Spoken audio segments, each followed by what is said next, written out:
Hola, ¿qué tal? El día de hoy nos encontramos con el doctor José Francisco Piñón Gaitán, que es un filósofo mexicano, fundador del Centro de Estudios Sociales Antonio Gramsci y quien cuenta con estudios de doctorado en la Universidad de Roma sobre filosofía política.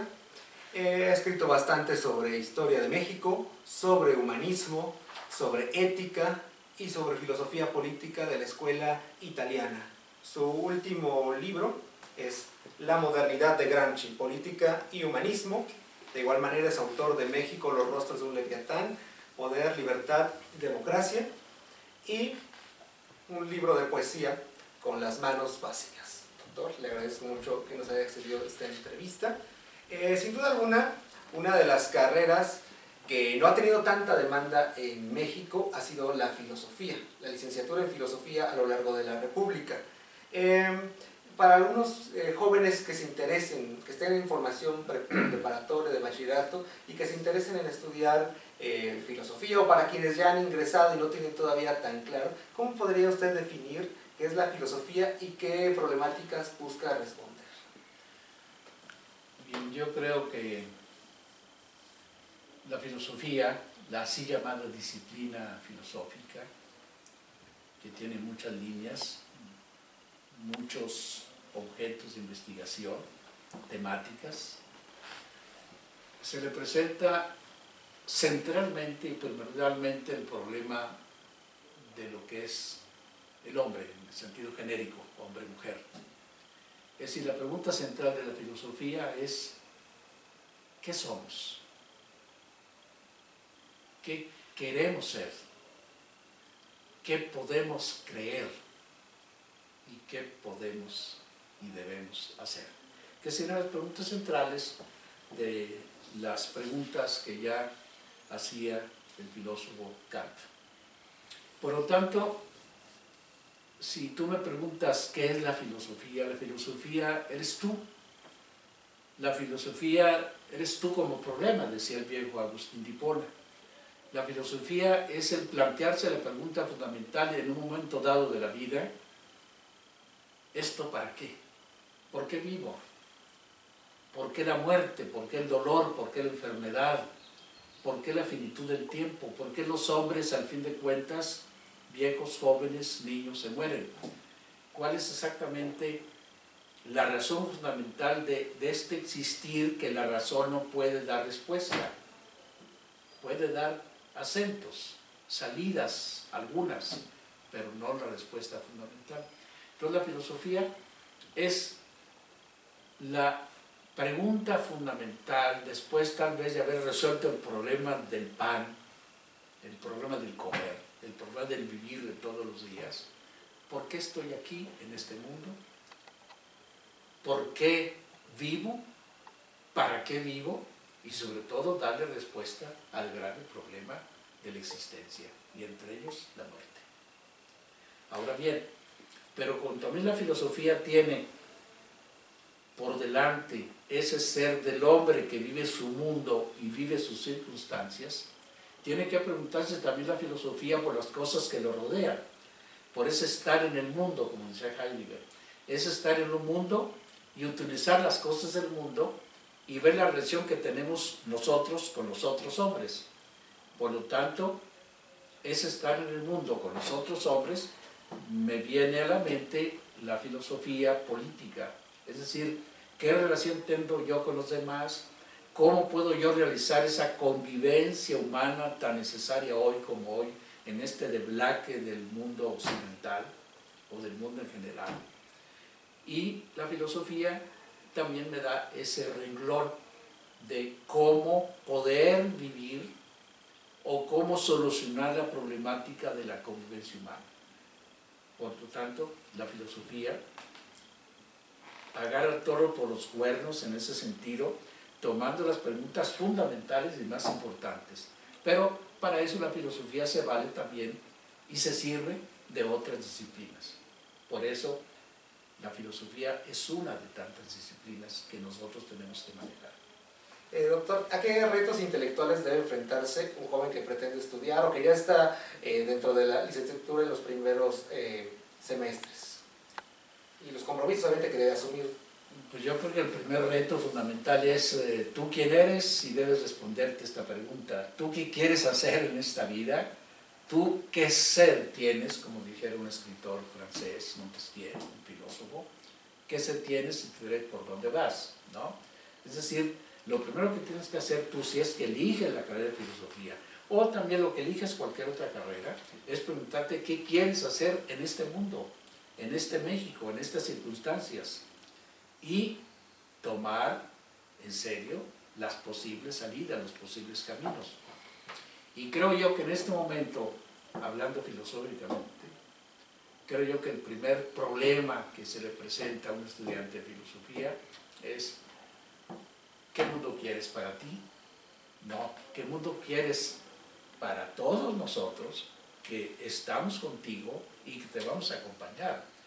¿Qué mundo quieres donde tú tienes la obligación moral, obviamente lo tomas o lo dejas, de rehacer y crear de nuevo este mundo que está bastante mal hecho, bastante caótico, bastante infame en muchos renglones, y que por lo tanto el estudiante de filosofía, que debe pensar más allá de la inmediatez de lechura de las cosas, más allá de la técnica, debe pensar exactamente en los problemas fundamentales de la existencia humana, pero en un mundo concreto, no para refugiarnos en una especie de metafísica, en una especie, por lo tanto, de un moralismo muy trascendental, pero no vivido en este mundo. ¿Es posible despertar en las inquietudes filosóficas desde la niñez? Yo diría que hay que despertar las inquietudes filosóficas, políticas, sociológicas, artísticas, desde la niñez.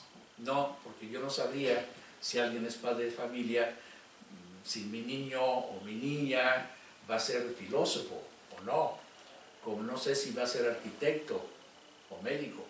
Más bien tendremos que propiciar, planificar un sistema educativo donde haya posibilidad de elegir las diversas alternativas de la sociedad, de las diversas alternativas que me ofrece o me ha ofrecido también eso que se llama cultura. Debe propiciarse las inquietudes filosóficas tanto como las artísticas, tanto como las médicas, tanto como las otras disciplinas que hoy tenemos en las universidades o en los colegios. Ahora bien, si de filosofía se trata, creo yo que se debería propiciar y fomentar que el niño, el joven, no se quede en el horizonte, lo que yo llamaba hace ratito, de la inmediatez del día, de la moda, de la contemporaneidad. Por ejemplo, para hacerte un ejemplo muy de moda en estos días, no nada más en el deporte, no nada más en el juego, no nada más en la fiesta, no nada más en la música, sino que deporte, juego, diversión sean el hábitat y los instrumentos anímicos, recreativos, para poder hacer cosas tal vez más fundamentales, que es lograr la convivencia humana, ¿no? Por lo tanto, es un maremágnum de posibilidades. ¿Qué textos o qué libros recomendaría a alguien que no tiene ningún acercamiento con la filosofía y que incluso considere que ya estén en una edad, no sé, tardía, como entrando a la adultez, para introducirse a la filosofía, o alguien que está en la preparatoria y que jamás tuvo un acercamiento en la infancia a la filosofía, o de qué otra manera se podría ir incursionando entre este mundo del pensamiento? Bueno, ahí sí depende de formaciones o de formaciones que uno pueda tener. Yo diría que depende qué tiempo histórico a ti te gustaría dedicarte, en qué tiempo histórico te encuentras, en qué línea también filosófica o filosófica política te quisieras ubicar, ¿no? En otras palabras, si a mí me presionaran para decir qué horizonte debe tener a quien empieza la filosofía, diría sin ningún tipo de duda los griegos.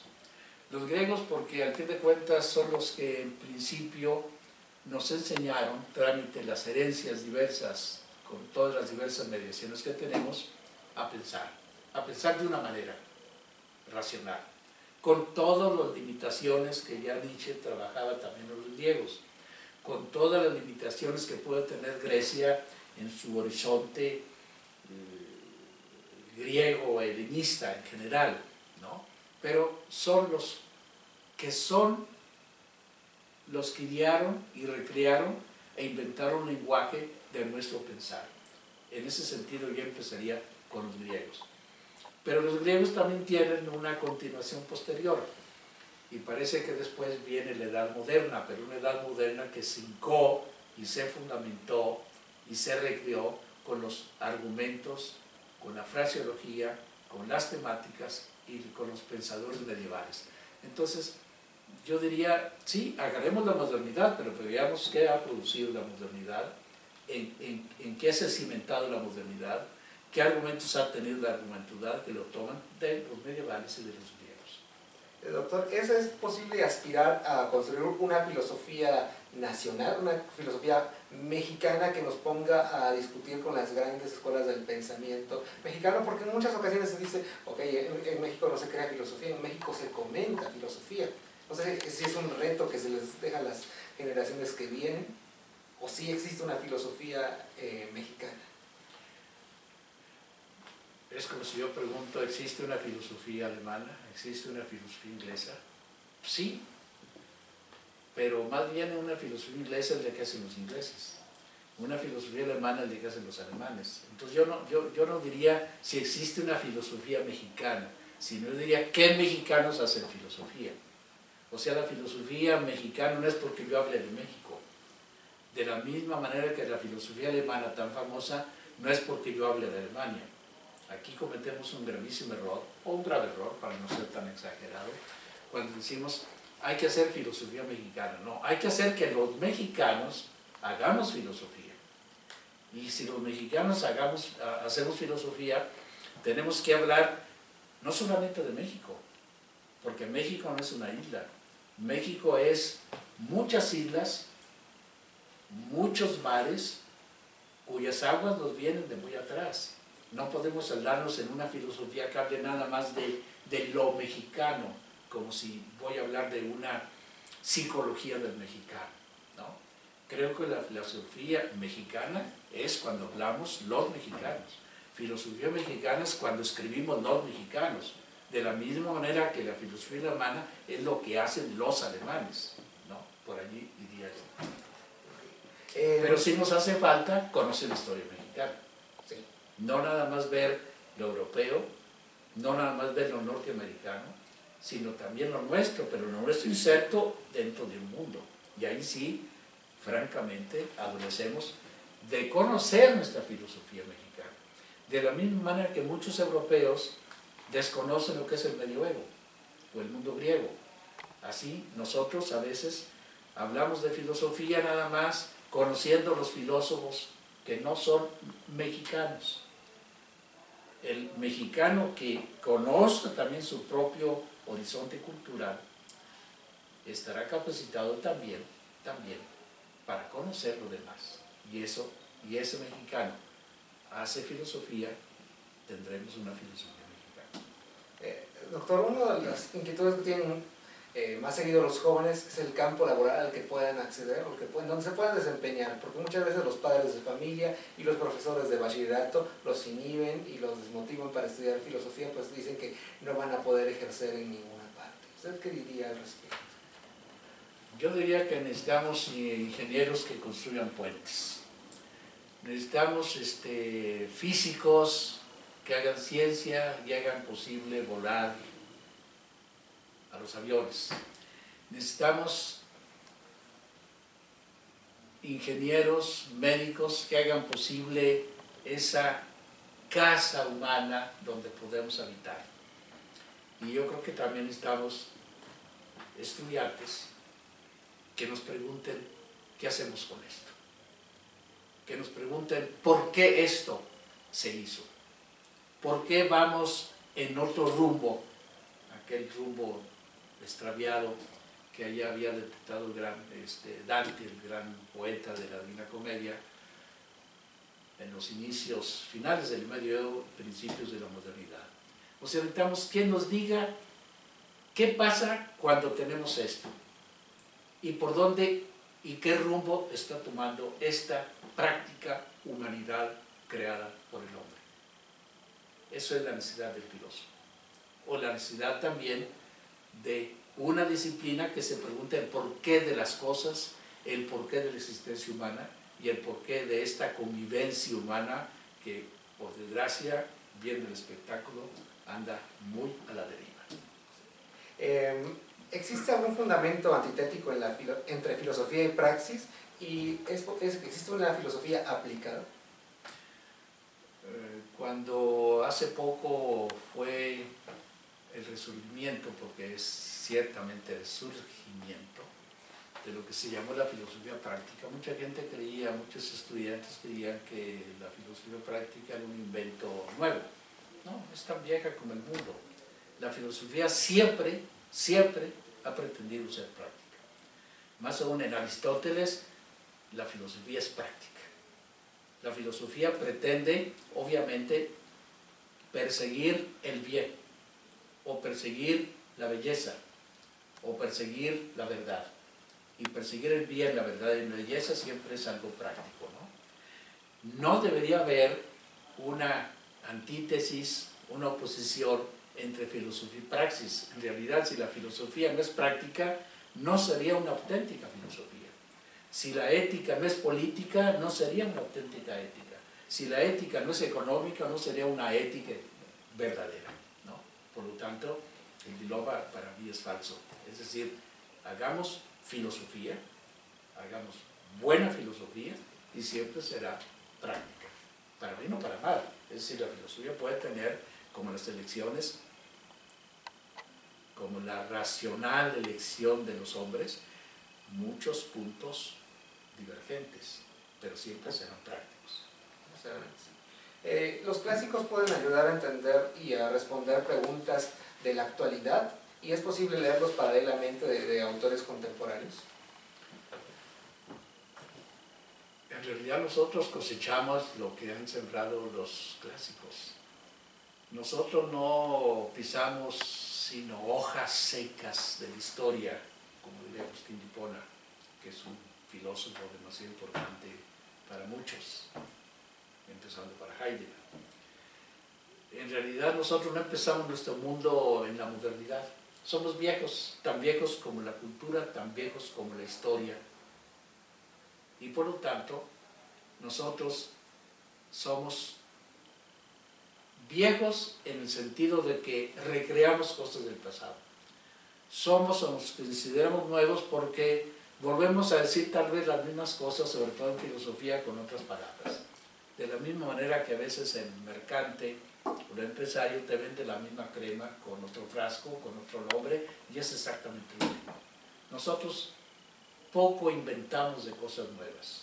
Y las cosas nuevas, a veces las más importantes, son cosas que ya se dijeron. Cosas que no hemos hecho, que no hemos concluido.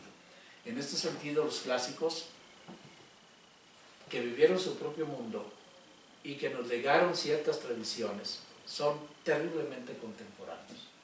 Es lo que puedo decir.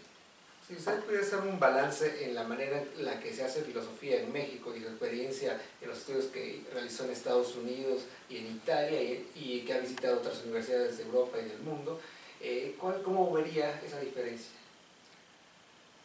Bueno, aquí había que analizar nuestra propia historia,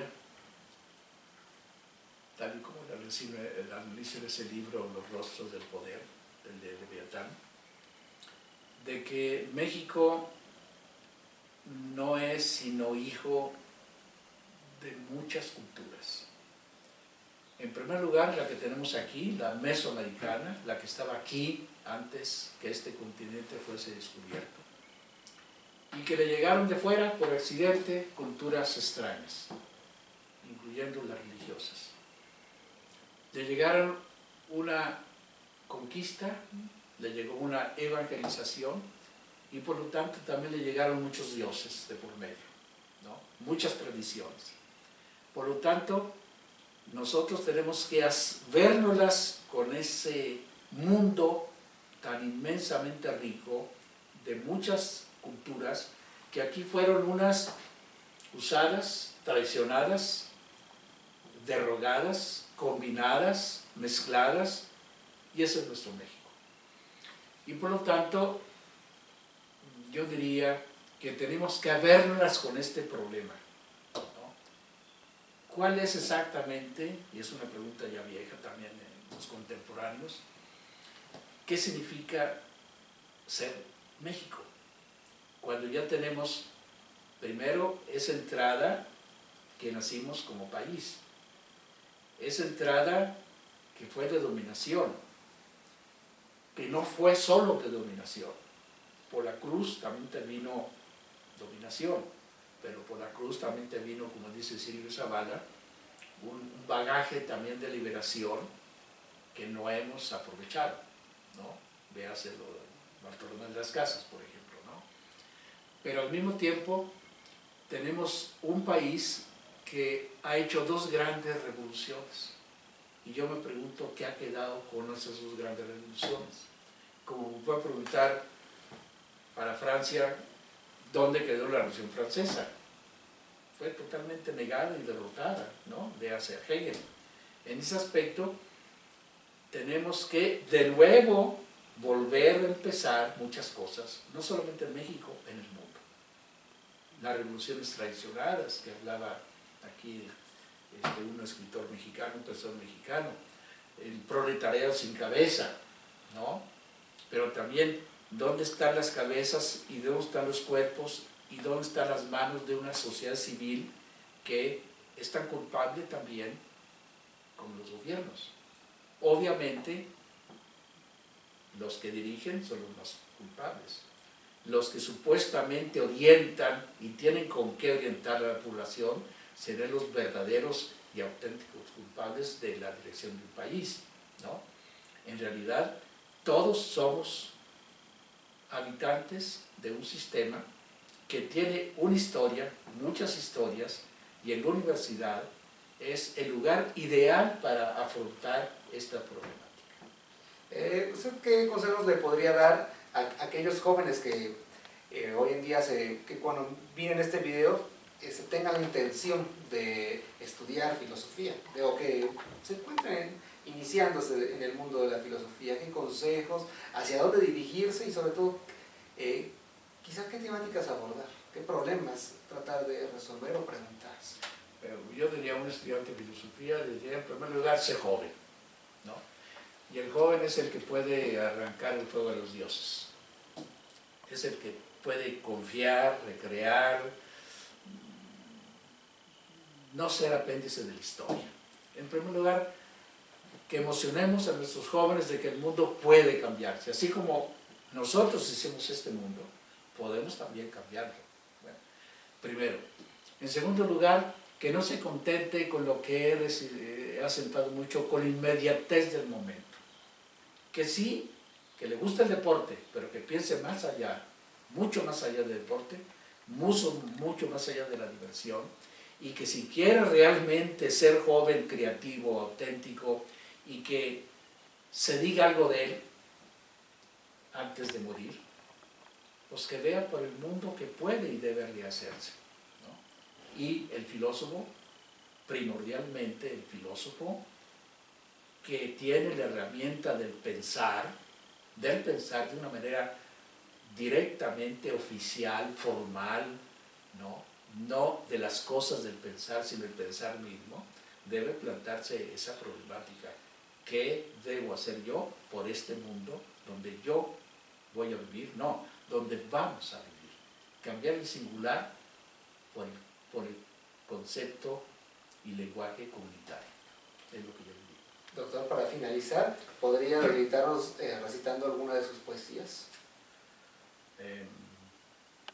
Pues hay este librito que se pueden elegir algunas, pero yo te puedo decir estas preguntas de la vida que embonan con ciertas preguntas y cierta temática que me acabas de hacer. ¿Cuáles son las preguntas de la vida que embonan con la filosofía? ¿Por qué tan breve la vida?, exclama más de algún viejo. ¿Por qué tan grande el amor?, sueñan los jóvenes. ¿Por qué la espada en su sitio?, grita el que quiere cambiar un mundo. ¿Por qué los niños se mueren y los viejos ya no son lo que ellos creyeron que fueron? ¿Por qué los sueños son relámpagos de fuego, terciopelos que se queman, abandonos que llegan, soledades que hieren? ¿Por qué al suicida se lo traga la corriente? ¿Quién, por los misterios de la vida, le ha cortado sus alas? ¿Por qué se queda la mano tendida, aprisionando la nada, hilvanando los recuerdos, esperando la muerte? ¿Por qué lo luminoso de la historia no ha alumbrado todas las orillas? ¿Por qué el lenguaje es tan frágil y tan fuerte la palabra? ¿Por qué la vida tan breve y la vigilia tan larga? ¿Por qué se rompen los sueños y se apaga la mirada? ¿Por qué si el vino es tan dulce nos deja la boca amarga? Esto sería un detectar un tanto melancólico, pesimista, porque melancólico y pesimista es nuestro ambiente. Este fracaso de nuestra cultura occidental en el renglón del humanismo, ese fracaso y esa decadencia que ya se había notado allá de una manera muy tajante, muy formal, desde 1918 con Spengler y con Bloch, ¿no? Yo creo que en estos momentos de la historia debemos reaccionar, partir prácticamente desde cero para poder contribuir a la convivencia de un nosotros, no nada más mexicanos, sino global. Doctor, no me queda más que agradecer. Ha sido un placer y un honor poder conversar con usted el día de hoy e iniciar esta invitación a la filosofía, a los jóvenes, a las nuevas generaciones, y ojalá que en alguna otra ocasión tengamos la oportunidad de conversar sobre un tema quizás más específico, algún aspecto en especial, alguna escuela del pensamiento de la filosofía. Gracias. Muchas gracias. Muy amable. Chao.